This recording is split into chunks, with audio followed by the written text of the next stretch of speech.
প্রকৃতি মাঝে মাঝে নিজের হাতে মানচিত্র নতুন করে আঁকে।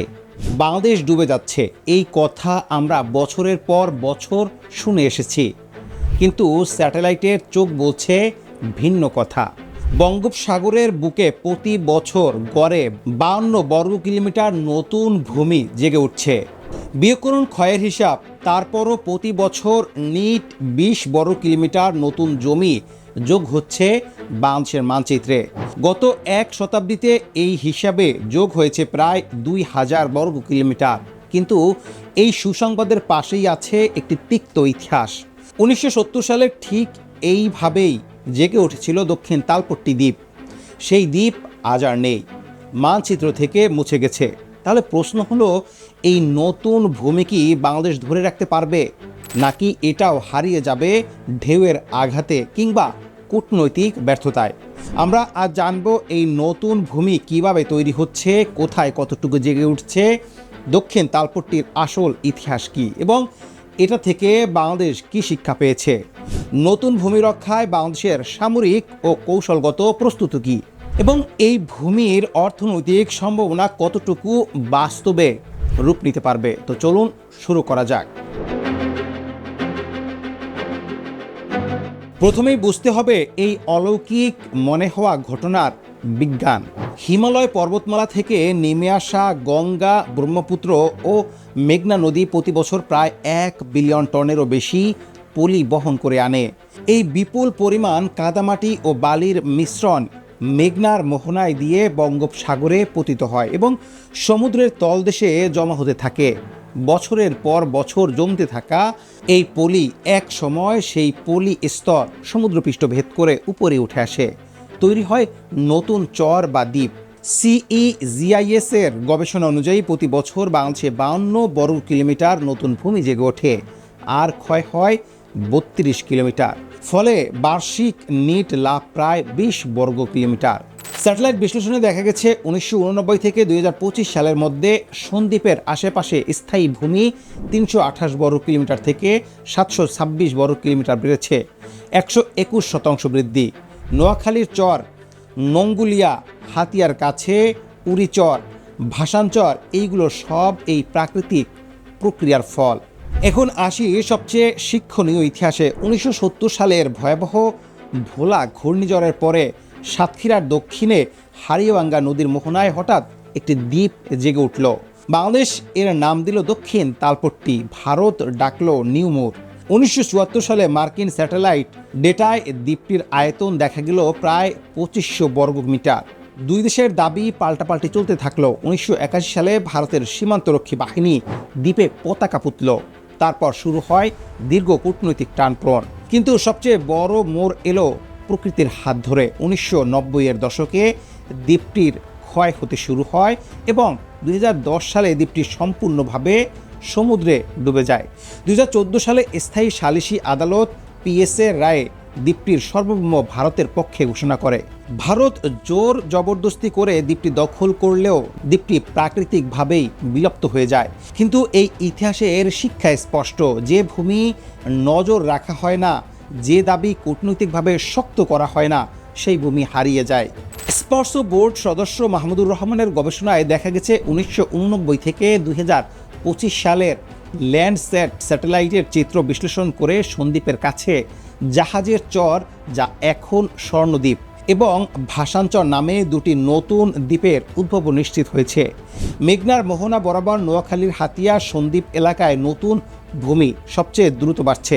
কক্সবাজার থেকে মাত্র 30 কিলোমিটার দূরে সাগরের মাঝে জেগে উঠেছে নতুন ভূমি, যেটিকে সুন্দরবনের ম্যানগ্রোভ বনের আদলে গড়ে তোলার পরিকল্পনা আছে।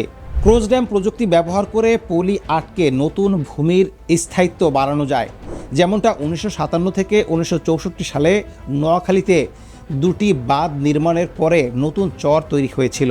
তবে CEGIS এর নির্বাহী পরিচালক ফিদা মালিক সতর্ক করে বলেছেন, জলবায়ু পরিবর্তন ও মানবিক কার্যক্রমের কারণে এই ভূমির একটি অংশ আবার ক্ষয় হতে পারে। দক্ষিণ তালপট্টি শিক্ষা নিয়ে এবার বাংলাদেশ সম্পূর্ণ ভিন্ন প্রস্তুতি নিয়েছে। প্রতিরক্ষা মন্ত্রণালয়ের তথ্য অনুযায়ী সমুদ্র সীমায় সার্বক্ষণিক নজরদারির জন্য নৌবাহিনীর অ্যাভিয়েশন উইংকে যুক্ত করা হয়েছে, যেখানে যুক্ত করা হয়েছে 4টি ডার্নিয়ার 228 মেরিটাইম প্যাট্রোল এয়ারক্রাফট। 2026 সালের আধুনিকায়ন প্রক্রিয়ার অংশ হিসেবে এগুলো জার্মানিতে পাঠিয়ে ওভারহাউল করা হয়েছে এবং high resolution maritime surveillance radar যুক্ত করা হয়েছে, যা ঘন কুয়াশা বা বৈরী আবহাওয়ায়ও ছোট ফাইবার গ্লাস বোট থেকে শুরু করে বড় রণতরী পর্যন্ত শনাক্ত করতে পারে।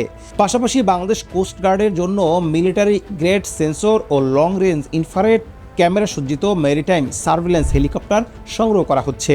লং এন্ডুরেন্স ড্রোনের মাধ্যমে আকাশ ভিত্তিক নজরদারিকে একটি স্বয়ংক্রিয় নেটওয়ার্কে রূপান্তরের কাজও চলছে। আকাশের উপর স্তরে ডার্নিয়ার ও ড্রোন, মধ্যস্তরে রাডার সজ্জিত হেলিকপ্টার এবং সমুদ্রপৃষ্ঠে নৌবাহিনীর যুদ্ধজাহাজ ও সাবমেরিন মিলিয়ে তৈরি হয়েছে একটি বহু স্তরীয় প্রতিরক্ষা ব্যবস্থা, যাতে করে ভারত বা অন্যান্য দেশ বাংলাদেশের এই দ্বীপের উপর চোখ না দিতে পারে। এখন কঠিন প্রশ্নগুলো। প্রথমত, জলবায়ু পরিবর্তনের হুমকি। আইপিসিসি এর পূর্বাভাস বলছে সমুদ্রের স্তর উচ্চতা বাড়লে নতুন জেগে ওঠা চরগুলো আবার ডুবে যেতে পারে, কারণ এগুলো সমুদ্রপৃষ্ঠ থেকে মাত্র কয়েক মিটার উঁচু। দ্বিতীয়ত, ভূমিধস সমস্যা। টিবিএস নিউজের প্রতিবেদনে বলা হয়েছে নতুন জেগে ওঠা চরগুলোতে ভূমি দখল, ক্ষয়ের ঝুঁকি এবং পরিবেশগত সংকট বড় চ্যালেঞ্জ হয়ে দাঁড়িয়েছে।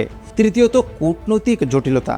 দক্ষিণ তালপট্টির মতো যদি কোনো নতুন চর সীমান্তের কাছে জাগে, তাহলে আবার দ্বিপাক্ষিক বিরোধ উঠতে পারে। চতুর্থত, পরিবেশ বিশেষজ্ঞদের সতর্কতা। প্রথম আলোর প্রতিবেদনে অর্থনীতিবিদ হোসেন জিল্লুর বলেছেন, এটা শুধু পলি নয়, এটা একটা জাতীয় প্রশ্ন। আমরা আমাদের নদী, ভূমি, মানুষকে কিভাবে মূল্যায়ন করি তার উপর নির্ভর করবে এই সম্ভাবনা সমৃদ্ধির গল্প হবে নাকি শোষণের গল্প হবে। তাই এই নতুন ভূমির অর্থনৈতিক সম্ভাবনা বিশাল, তবে সেটা কাজে লাগানো নির্ভর করছে সঠিক পরিকল্পনার উপর। নোয়াখালীর ডেপুটি কমিশনার দেওয়ান মাহবুবুর রহমান বলেছেন, আগামী 20 থেকে 30 বছর চর ও দ্বীপগুলোর মাটির মান উন্নত হলে পরিকল্পিত আবাসন, শিল্প, পর্যটন খাতে ব্যবহার করা যাবে। কৃষি, মৎস্য চাষ ও পর্যটনের পাশাপাশি নতুন শিল্পাঞ্চল স্থাপনের সম্ভাবনাও আছে। সামরিক দৃষ্টিকোণ থেকে এই চরগুলো হতে পারে বঙ্গোপসাগরে বাংলাদেশের নৌ অবস্থান শক্তিশালী করার ভিত্তি। তবে পরিবেশবিদরা বলছেন, এই চরগুলোতে স্বাভাবিকভাবে গড়ে ওঠা ম্যানগ্রোভ বনকে ধ্বংস না করে বরং সুন্দরবনের আদলে প্রাকৃতিক কাজে লাগানোই হবে দীর্ঘমেয়াদী বুদ্ধিমানের সিদ্ধান্ত। এখন প্রশ্ন আসে, তাহলে এই নতুন ভূমি কি বাংলাদেশের ভবিষ্যৎ বদলে দিবে? গত 1 শতাব্দীতে 2000 বর্গ কিলোমিটার নতুন ভূমি যোগ হয়েছে। স্যাটেলাইটে ধরা পড়া এই বাস্তবতা প্রমাণ করে জলবায়ু পরিবর্তনের যুগেও বাংলাদেশ শুধু হারাচ্ছে না, পাচ্ছেও। কিন্তু দক্ষিণ তালপট্টির ইতিহাস মনে করিয়ে দেয়, প্রকৃতির দান ধরে রাখলে লাগে 3 জিনিস: সামরিক সক্ষমতা, যা গড়া হচ্ছে, কূটনৈতিক দৃঢ়তা, যার পরীক্ষা এখনও আসেনি, আর সবচেয়ে গুরুত্বপূর্ণ বৈজ্ঞানিক পরিকল্পনা।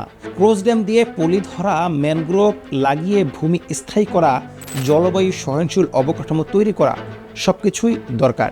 প্রশ্ন হলো, বাংলাদেশ কি এই 3টি কাজ একসাথে করতে পারবে, নাকি প্রকৃতির এই উপহার আবারও হারিয়ে যাবে?